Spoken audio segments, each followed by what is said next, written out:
Certains petits ruisseaux sont sortis de leur lit, quelques habitations sont menacées. Derrière le côté désolant des inondations, derrière les images spectaculaires que nous vous livrons tous les jours, il y a aussi la détresse profonde ou la résignation des sinistrés. Karl de Foix est allé ce matin dans 2 villages pratiquement isolés du reste du monde, Nef, en amont de Dinan, et Anhé, un peu plus en aval. Regardez ce reportage. Nef, c'est un endroit où, dès que l'eau monte un tant soit peu, les pompes de toutes les caves se mettent en marche. Il n'empêche, quand on habite quelque part depuis un certain temps, quand on a hérité de la maison familiale, il est difficile de quitter sa rue, son village. Vous avez déménagé ?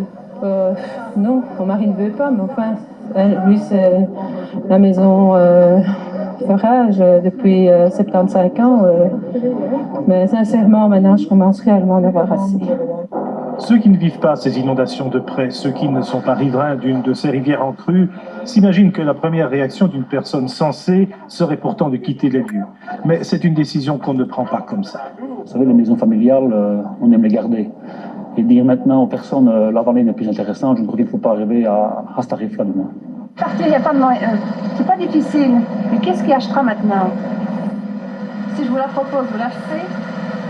Non, hein? C'est la même chose pour tout le monde. Hein. Et puis comment ne pas comprendre l'émotion de ceux qui se sont investis dans l'aménagement de leur foyer?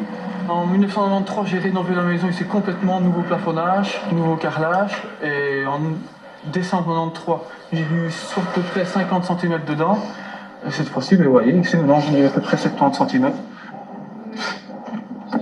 On n'a plus que ça, alors moi je sais pas. On a... Avant, bah, plus personne qui va racheter ça. Hein.